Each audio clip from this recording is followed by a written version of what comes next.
Teknologi Wi-Fi sekarang udah sampai Wi-Fi 7. Kamu beli motherboard terbaru udah Wi-Fi 7 semua kalau yang kelas menengah ke atas gitu ya.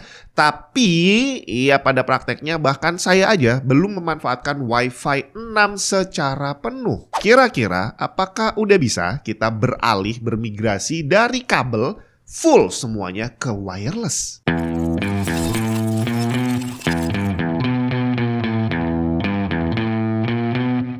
Kalau kita bicara Wi-Fi, itu tidak melulu tentang internet. Karena kalau kita lihat internet di Indonesia, kecepatannya berapa sih? Paling rata-rata yang kita punya di rumah 30-50 Mbps gitu ya. Jarang-jarang orang pakai internet 100 Mbps atau lebih, walaupun udah ada. Artinya pakai router bawaan ISP yang sangat terbatas itu udah lebih dari cukup kalau hanya untuk internetan. Wi-Fi 4 itu bisa mensuplai bandwidth antara 75 sampai 600 megabit per second tergantung berapa stream yang dia punya. Jadi artinya dengan standar terbawah dari Wi-Fi 4 aja udah lebih dari cukup untuk memenuhi kebutuhan internet rumahan yang kita pakai saat ini. Dan sejauh ini yang saya pakai di sini adalah router bawaan dari ISP. Saya nggak perlu upgrade dengan kecepatan internetnya 100 megabit per second dan sejauh ini nggak ada masalah kalau urusannya hanya untuk internet. Tapi untuk yang bukan rumah, semisal kamu punya kantor, semakin besar kantornya dan semakin banyak PC yang ada di sana,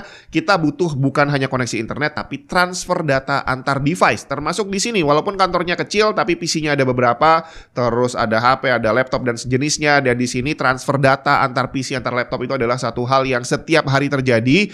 Nah, di sini yang saya penasaran, apakah saya sudah bisa menggantikan LAN yang selama ini saya gunakan ke Wi-Fi 6 yang secara teori speednya udah kenceng banget, Bre. Mouse mini dengan performance jauh melebihi ukurannya. Asus ROG Harp Ace Mini, beratnya hanya 49 gram dengan desain semi-simetris yang sudah di-approve oleh para pro player. Dibekali 42.000 dpi ROG Aimpoint Pro Optical Sensor dan ROG Optical Micro Switch. Respon super cepat dengan Speed Nova Wireless Technology 8000 Hz polling rate, Bre.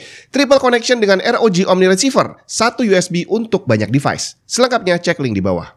Selama ini LAN atau Ethernet itu masih menjadi pilihan karena yang pertama dia kecepatannya stabil banget dan yang kedua tidak banyak persyaratan. Jadi kalau mereka nulis 1 gigabit per second, 2,5 gigabit per second, selama tidak ada bottleneck pasti akan bisa mencapai angka tersebut. Dimanapun lokasi PC kamu di dalam kantor, semuanya akan bisa dapat kecepatan maksimal sesuai dengan yang tertulis di spesifikasinya. Bottleneck ini dalam arti misalkan nih tertulis dia LAN-nya kecepatannya 2,5 gigabit per second. Berarti kalau transfer data kurang lebih bisa dapat 250-an megabyte per second. Selama PC-nya bisa, terus kabelnya juga support, switch hub-nya juga support, routernya juga support, ya semuanya akan bisa berjalan full speed. Tapi begitu ada satu hal yang menghalangi, misalkan kamu transfer datanya dari hard disk, di mana hard disk ini kecepatan maksimalnya cuma 100, ya udah berarti akan kepentok 100, tapi ini bukan salah dari LAN-nya, tapi salah dari hard disknya. Bottleneck di sana. Cuma kalau sekarang seharusnya bottleneck itu udah nggak ada. Kenapa? Karena PC sekarang minimal yang jelek itu ya, itu udah bisa 1 gigabit per second. Untuk kelas menengah ke atas ada yang udah 2,5, 5 gigabit, bahkan yang high end banyak yang ngasih 10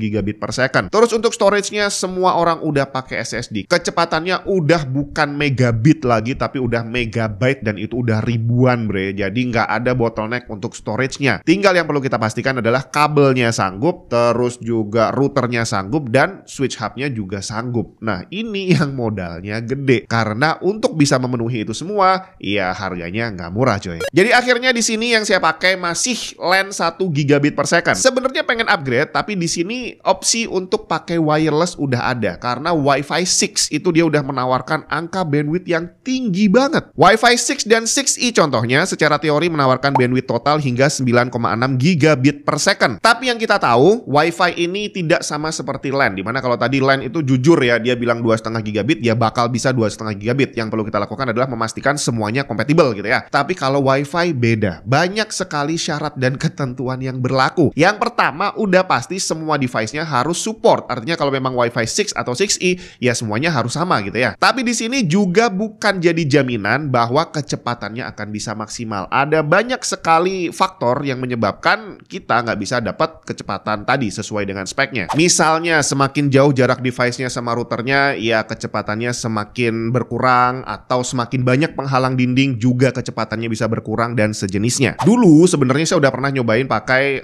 router Wi-Fi 6 gitu ya. Cuma waktu itu device device yang sudah support Wi-Fi 6 di sini nggak banyak. PC yang ada waktu itu belum ada Wi-Fi-nya, dan sekalipun ada belum Wi-Fi 6 gitu ya. Tapi sekarang semua PC yang ada di sini udah ada bawaan Wi-Fi 6-nya. Jadi sekarang saya pengen nyobain gimana rasanya beralih ke Wi-Fi 6 yang katanya bisa kenceng banget. Soalnya kalau sampai bisa, ini asik banget. Di sini kabel LAN itu berserakan di mana-mana karena memang nggak ada yang jago ngerapiin kabel gitu ya. Dan kalau ada device baru, ya udah tarik kabel lagi dan kelihatan berantakan hanya untuk sekedar bisa berfungsi. Nah, seandainya bisa beralih ke Wi-Fi, bakal bersih semua tuh. Tinggal apakah bisa Wi-Fi 6 nanti menggantikan LAN yang hanya 1 gigabit per second. Di sini saya coba tes langsung pakai yang agak tinggian routernya ya, Asus ROG Rapture GT6. Cari router Wi-Fi 6 murah memang banyak, tapi speednya nggak sama. Dan sejauh yang saya tahu, Wi-Fi ini banyak syaratnya. Jadi misal dibilang speednya 1800, itu bukan berarti bisa 1800 maksimal. Bisa aja dia ternyata dibagi, band 2,4 GHz-nya dapat 500, sisanya 1300, ditambah tadi masih ada persyaratan jarak, persyaratan penghalang, dan sejenisnya. Jadi akhirnya saya pengen cobain yang langsung maksimal aja kecepatannya. ROG Rapture GT6 tertulis dia masuk kategori AX10000, yang berarti bandwidth totalnya beneran 10.000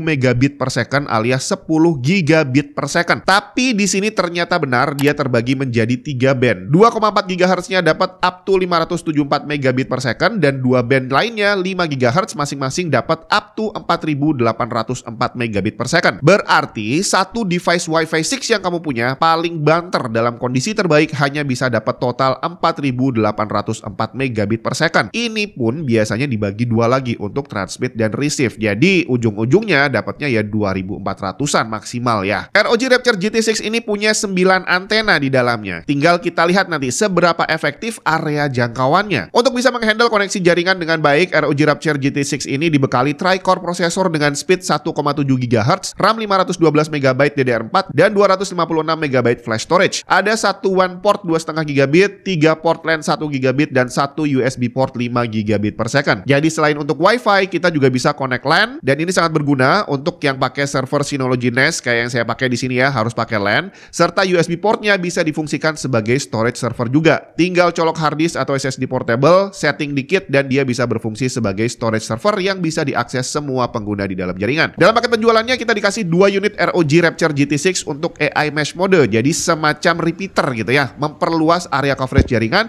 biar semuanya dapat bandwidth penuh. Nah, ini adalah pusat jaringannya Tech and Tips ya. Ini router bawaan ISP di sini, switch hubnya di sini, Synology-nya di sini. Terus ini kabel nyumpel semuanya di sini.